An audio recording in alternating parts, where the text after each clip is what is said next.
சரி, 2 orange juice, 2 watermelon, 1 strawberry. Okay madam. Thank you.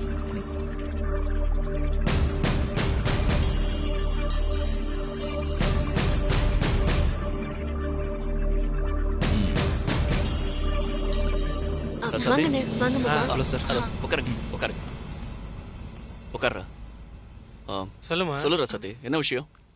மாமா, அந்த ஏகாம்பரம் சட்டத்துக்கு புறம்பா ராத்திரியில மணல் அள்ளுறானா. 1 இல்ல 2 இல்ல 50 100 லாரியில அள்ளுறானா. அத பிடிக்கதான் நாங்க எல்லாரும் இப்ப பிளான் பண்ணிட்டு இருக்கோம்.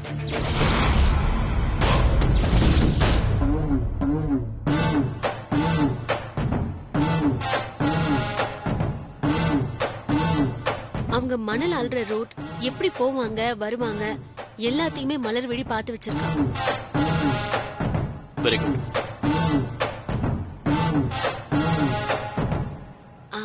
இன்னைக்கு நைட்டு ரைடு போய் அவங்கள பிடிக்கும் போது நீங்களும் அண்ணனும் துணைக்கு எங்க கூட வரணும்.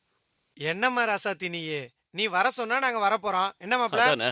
ஆமா ரசதி, அவங்களை எப்படி பிடிக்க போறோம்?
பிளான் பண்றீங்களா?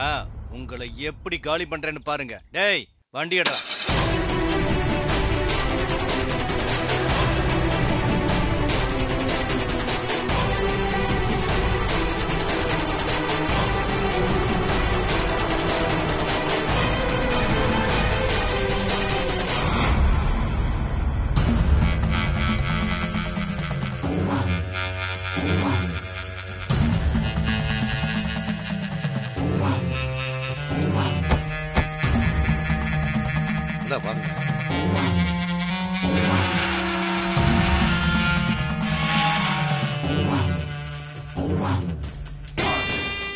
கணேசா சொல்லுங்க. ஒரே குழப்பமா இருக்கே. ஆமா, இவர் நம்மள எதுக்கு வர சொல்லிருக்காருன்னு உனக்கு தெரியும்? அது விஷயம் இல்ல, வர சொன்னாரு, நாம சரியா வந்துட்டோம். என்ன நடந்தாலும் நீங்க கொஞ்சம் அமைதியா இருங்க. சரி பாபா, ஒன்னும் பிரச்சனை இல்லை. அதான் அண்ணன் கிட்ட சொல்லிட்டீங்கல்ல, கவலையே படாதீங்க தம்பி. அவர் பார்த்துப்பாரு. ஒரு நிமிஷம் இருங்க. சரி, நான் சொல்லிடுறேன். சரிங்க, நான் பார்த்துக்கிறேன். வச்சுட்டுமா? சொல்லுங்க தம்பி. நாங்க 2 பேரும் அண்ணனை பார்க்க வந்திருக்கோம். சரிங்க, வெயிட் பண்ணுங்க. நான் ஐயா கிட்ட தகவல் சொல்லிட்டு வெயிட் பண்ணுவாங்க.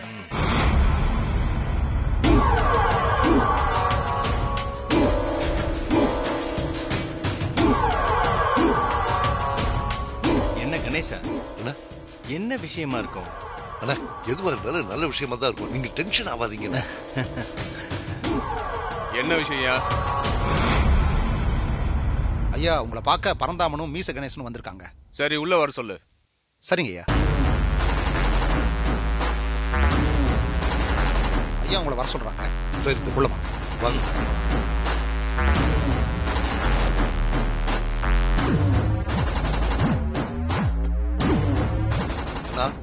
வணக்கம்ண்ணா. வணக்கம் அண்ணே. நீங்க வர சொன்னீங்க, நாங்க வந்துட்டோம். என்ன காரணம் தெரிஞ்சுக்கலாமா அண்ணே?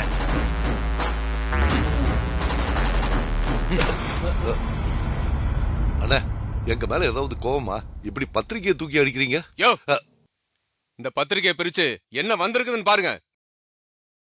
நாட்டுல என்ன நடக்குதுன்னு கூட தெரியாம இருக்கீங்க. அது இடியா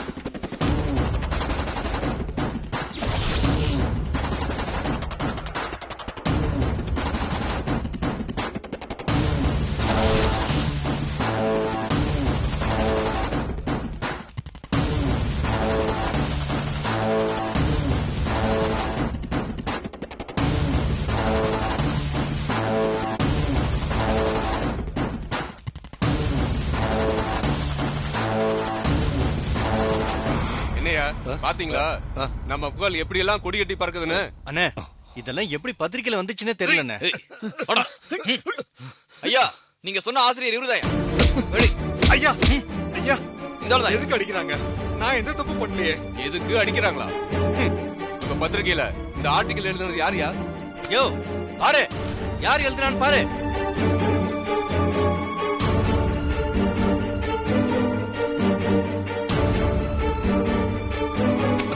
ஐயா, இத எங்க ரிப்போர்ட்டர்ஸ் யாருமே எழுதல. ஆர்டினரி போஸ்ட் மூலமா எங்க பத்திரிகை ஆபீஸ்க்கு வந்த ஆர்டிகல் இது. பெரும்பாலும் இந்த மாதிரி அரசியல் கட்டுரைகள் புனை பேர்ல தான் வரும். நாங்களும் அந்த பேர்லயே பப்ளிஷ் பண்ணிடுவோம். அதனால இதை எழுதுனது யாருன்னே எங்களுக்கு தெரியாதியா. என்ன விட்டுருங்க சார். என்னையா கதை வர்றியா? நீ ஒரு பத்திரிகையோட ஆசிரியர், உனக்கே தெரியாம உன் பத்திரிகையில புனை பெயர்ல கட்டுரை எழுத முடியும்? இல்ல சார், நிஜமாவே எனக்கு தெரியாது. இந்த இஷ்யூ பிரிண்ட் ஆகி வர்றப்ப நான் மும்பைல இருந்தேன். இன்னைக்கு தான் நான் ஊர்ல இருந்து வந்தேன்.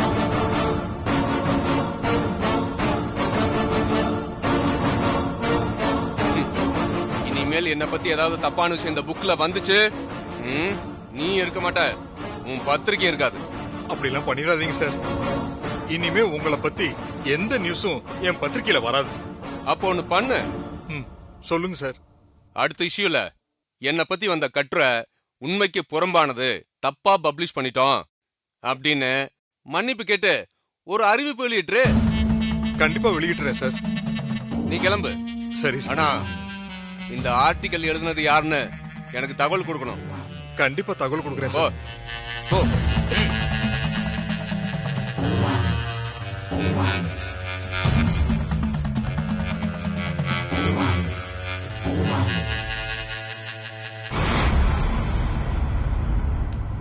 பத்திரிக்கைக்காரனை மிரட்டி அனுப்பியாச்சு. ஆனா நாம மணல் அள்ளின இடத்துக்கே ஒருத்த வந்து நிறைய போட்டோஸ் எடுத்திருக்கான். நாம திருட்டுத்தனமா மணல் அள்ளுறத வாட்ச் பண்ணி இந்த கட்டுரை எழுதியிருக்கான். இதெல்லாம் செஞ்சது வெளியாளா இல்ல நமக்குள்ள ஏதாவது கருப்பாடு இருக்குதான்னு நாம கண்டுபிடிக்கணும். அண்ணா, கூடி சீக்கிரம் அது யாருன்னு கண்டுபிடிச்சிடலாம். ஆமா, இனிமேதான் கண்டுபிடிக்கணுமா? உங்களை நம்பிதானே இந்த தொழிலை பார்க்க சொல்லியிருந்தேன். சரியா கவனிக்காம கோட்டை விட்டதுனால எவனோ நம்ம மணல் திருட்ட வெட்ட வெளிச்சமாக்கிட்டான். இனிமேலாவது கவனமா இருந்து அவன் யாருன்னு கண்டுபிடிங்க. அண்ணே, ஏதோ தெரியாம மிஸ்டேக் நடந்துருச்சு. இனிமே நடக்காம பாத்துக்கிறேண்ணே. ஆனா எனக்கு ஒரு தகவல் கிடைச்சது. அத உங்ககிட்ட சொல்றதுதான் நல்லதுன்னு நினைக்கிறேண்ணே. என்ன தகவல்? அண்ணே, அந்த சேர்மன் ராசாத்தி இன்னைக்கு நைட்டு அவ ஆட்களோட நம்ம மணல் அள்ளுற இடத்துக்கு வரலாம். நம்மள கையும் களவுமா பிடிக்கிறதுக்கு பிளான் பண்ணிருக்கானே. அந்த பிளானை எப்படியாவது முறியடிச்சு காட்டணும்னே. அந்த ராசாத்தி என்னையே எதுக்கணும்னு துணிஞ்சிட்டாளா? என் தொழிலுக்கு யாராவது தொந்தரவு கொடுத்தா நான் சும்மா இருக்க மாட்டேன். நைட் ராசாத்தி மணல் அள்ளுற இடத்துக்கு வந்து தொந்தரவு கொடுத்தா அவளையும் அவ கூட வரவங்களையும் கொன்னு அந்த ஆத்துக்குள்ளேயே புதைச்சிருங்க. அதனால என்ன பிரச்சனை வந்தாலும் நான் பாத்துக்கிறேன். அண்ணா, நீங்க இவ்வளவு தூரம் உத்தரவாதம் கொடுத்ததுக்கு அப்புறம் எங்களுக்கு இனிமே எந்த கவலையும் இல்ல. அந்த ராசாத்தியும் எத்தனை பேர் கூட வந்தாலும் சரி, அவங்கள போட்டு தள்ளிடுறோம். அப்பதானே நாம நிம்மதியா தொழில் பண்ண முடியும்.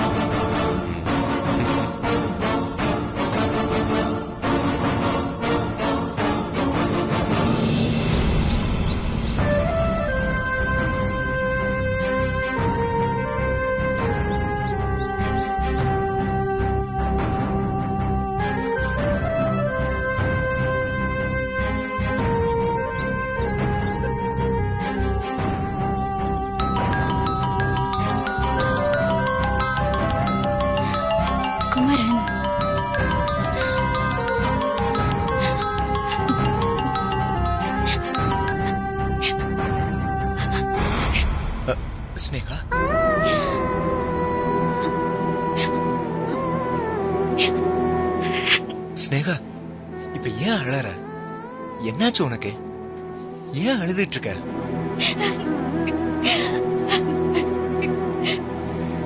ஸ்னேகா, அழறத முதல்ல நிறுத்து.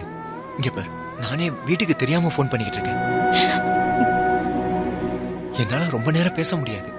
நீ இப்படி அழுதுகிட்டே இருந்தா என்னால என்ன பேச முடியும்?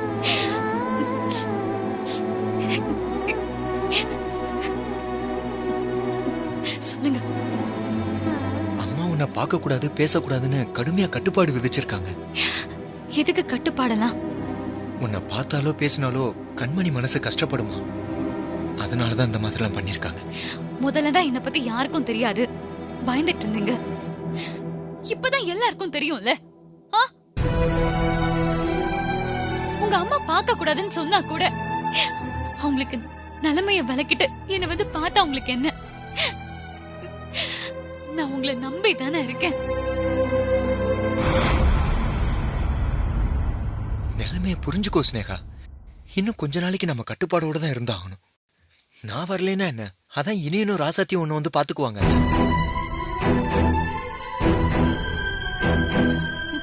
அவங்க பாத்துப்பாங்க, அவங்க பாத்துப்பாங்கன்னு எத்தனை நாளைக்கு நம்ம அவங்களுக்கே கஷ்டம் கொடுத்துட்டு இருக்க முடியும்?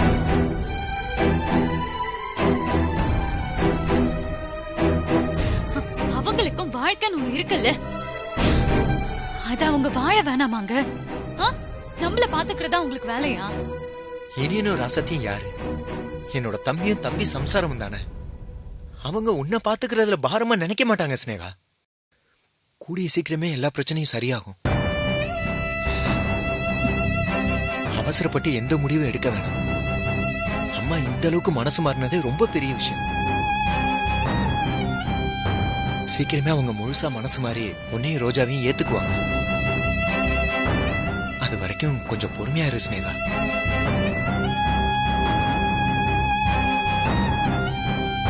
நீங்க சொல்றதெல்லாம் ஓகே, சந்தோஷம்தான். ஆனா நடக்குதான்னு பாப்போம். கண்டிப்பா நடக்கும் ஸ்னேகா, நம்பிக்கையோடு இரு. சரி, எனக்கு டைம் ஆகுது, யாராவது பாத்துட போறாங்க. நான் அப்புறமா போன் பண்றேன்.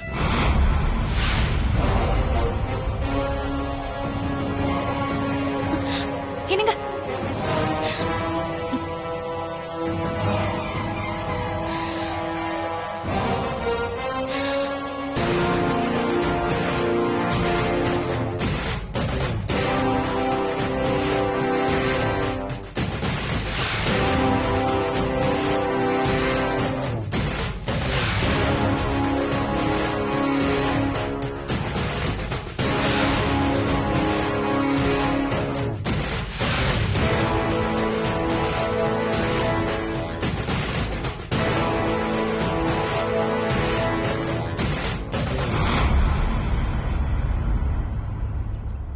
ஓ, ஐயாக்கு அவகிட்ட பேசாம இருக்க முடியல. அவ்வளவு தூரம் அத்தை எடுத்து சொல்லியும் அவகிட்டதான் போன்ல கொஞ்சிட்டு இருக்கேன். இல்ல கண்மணி, அவ பாவம். அப்போ நான் பாவம் இல்லையா? உன்னையே நினைச்சு உனக்காகவே வாழ்ந்துட்டு இருக்கிற நான் பாவம் இல்ல. உனக்கு எவ்வளவு திமிரு இருந்தா அவளுக்கு ஆறுதல் சொல்லுங்க. அதுவும் கூடிய சீக்கிரம் எல்லாரும் அவளையும் குழந்தையையும் ஏத்துப்பாங்களாம். இவரும் ஏத்துக்க வெப்பாராம். பாரு, அது நான் இருக்கிற வரைக்கும் நடக்காது. நடக்கவும் நான் விட மாட்டேன். அப்படி வேற ஒரு நினைப்பு இருக்கா? அவளையும் அந்த பொண்ணையும் வீட்டுக்கு கூட்டிட்டு வந்து குடும்பம் நடத்துவியா? பாரு, பொண்ணே போட்டுருவேன் உன்னை. அவ்வளவுதான். கொல்லுவடி. அதெல்லாம் நான் பார்த்துட்டு சும்மா இருப்பானா? ஓ, அவளுக்காக என்ன எதிர்த்து பேசுறியா? ஆமாண்டி, நீ யாரு என்ன கேள்வி கேட்க? நான் அப்படித்தான் என் இஷ்டத்துக்கு இருப்பேன். அவ்வளவு துளிர் விட்டு போச்சா உனக்கு? இதோ இப்பவே அத்தைய கூப்பிட்டு சொல்றேன். சொல்லு, நானும் சொல்றேன். நீ குழந்தை உண்டாயிருக்கிறதா அம்மாவை ஏமாத்திட்டு இருக்க பாரு, அதையும் சொல்றேன்.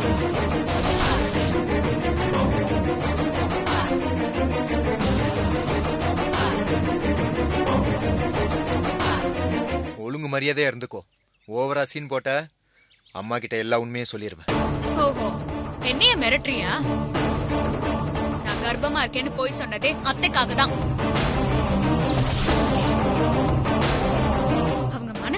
போயிருந்தாங்க. பெரிய வீட்டுக்கு ஒரு வாரிசு இல்லையேன்னு அவங்க வருத்தம் சோகம் எல்லாம் பட்டுட்டு இருந்தாங்க. அதுக்காக தான் நான் இப்படி ஒரு பொய் சொன்னேன். அதை வச்சு நீ என்னைய மிரட்டுறியா? சொல்லு, யார் சொல்றத அத்தை நம்புறாங்கன்னு பாப்போம். ஐயோ, இந்த ஸ்னேகா விஷயத்துல 2 பேரும் எப்ப பாரு சண்டை போட்டுக்கிறீங்க. கண்மணி என்னாச்சு? ஐயோ, ஏய் கண்மணி, கண்மணி என்னாச்சு? பாருங்க தவிர அந்த ஸ்னேகாவுக்கு போன் பண்ணி உன்னை கூடிய சீக்கிரம் எல்லாரையும் ஏத்துக்க வைப்பேன், உன்னை பெரிய வீட்டுக்கு கொண்டு வந்து வாழ வைப்பேன்னு வாய்க்கு வந்தபடி சொல்லிட்டு இருக்காரு. கேட்டா என்கிட்டயே சண்டைக்கு வராரு. ஏண்டா, உனக்கு கொஞ்சம் கூட அறிவே இல்லையா? இவ்வளவு சொல்லி நீ திருந்த மாட்டியா? போடா, போ போ, உள்ள போ. கண்மணி, அவன் கிடக்குறான். அந்த ஸ்னேகா உடம்பு சரியில்லாம இருக்கிறதுனாலதான் ஆறுதலுக்கு ஏதாவது சொல்லிருப்பான். அப்படியெல்லாம் நான் நடக்க விட்டுருவேனா? உங்க என்னதான் இருந்தாலும் உங்க புள்ளைக்கு தான் நீங்க சப்போர்ட் பண்ணுவீங்க, என்ன அம்போன்னு விட்டுருவீங்கல்ல. அவர் சொன்ன மாதிரி அந்த ஸ்னேகாவை கூட்டிட்டு வந்து குடும்பம் நடத்தினா நான் உயிரோடவே இருக்க மாட்டேன். ஐயோ, என்ன கண்மணி இப்படி அழுதுட்டு இருக்க? அப்படியெல்லாம் என்ன மீறி யாரும் இந்த வீட்டுக்குள்ள வர முடியாது. நான் வர விட்டுடுவேனா? அவன் கிடக்குறான், விடு. இத பாரு, நீ புள்ள தாச்சு புள்ள, அழுது அழுது உடம்ப கெடுத்துக்காத. நான் பாத்துக்கிறேன், நீ தைரியமா இரு. நீதான் இந்த வீட்டு மூத்த மருமக. உனக்கு பிறக்க போற குழந்தைதான் இந்த வீட்டோட வாரிசு. போதுமா? போதுமா? வா வா வா, சொல்றேன்ல.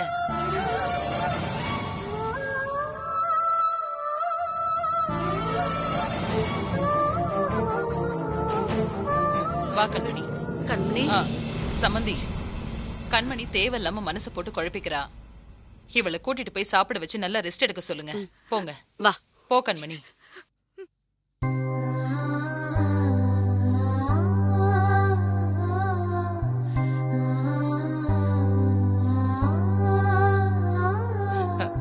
மங்க, இந்த குமரன் கண்மணி பிரச்சனை தீக்கிறதுக்குள்ள போதும் போதும் ஆயிடுது.